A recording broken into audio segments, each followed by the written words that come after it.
সব কিছুরই যেমন একটা ইতিহাস থাকে, আমার প্রথম ছবি হীরের আংটিরও তেমন একটি ইতিহাস আছে। বড় করুণ এক ইতিহাস। সে আজ প্রায় 17 বছর আগের কথা। তখন আমার বয়সও অনেক কম, মনটা অনেক কাঁচা। আর হাজার হোক প্রথম ছবি বলে কথা। কত খেটে, কত যত্ন করে, কত খসড়া পাল্টে স্ক্রিপ্ট লিখেছিলাম, কেউ যাতে ভুল ধরতে না পারে। চিলড্রেন্স ফিল্ম সোসাইটির কাছে নিয়মিত হতে দিয়ে পড়ে থেকে রাশি রাশি কাগজ জমা দিয়ে, রীতিমতো পরীক্ষা ইন্টারভিউ দিয়ে তারপর তারা ছবিটার প্রডিউসার হতে রাজি হয়েছিলেন। এক এক করে অভিনেতা নির্বাচন। আমার তো ছবির জগতে কোনো পূর্ব পরিচয় নেই, তবু কেউ দ্বিধা করেননি। তাদের মধ্যে বসন্ত চৌধুরী, জ্ঞানেশ মুখোপাধ্যায়, বঙ্কিম ঘোষ, আজ আর নেই।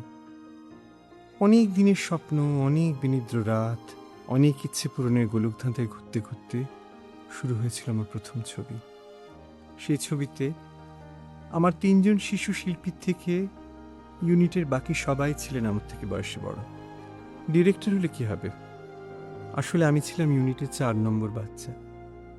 ছবি শুটিং শুরু হয়েছিল পুজোর আগে, ছবিটা সেন্সর হয়েছিল পরের বছর এপ্রিলে। আর তার ঠিক 1 সপ্তাহ পর সত্যজিৎ রায় আমাদের ছেড়ে চলে যান। তার জীবদ্দশায় ছবিটা বানিয়েও তাকে দেখাতে পারিনি। এই ক্ষোভ আজীবন আমার পিছু ছাড়বে না।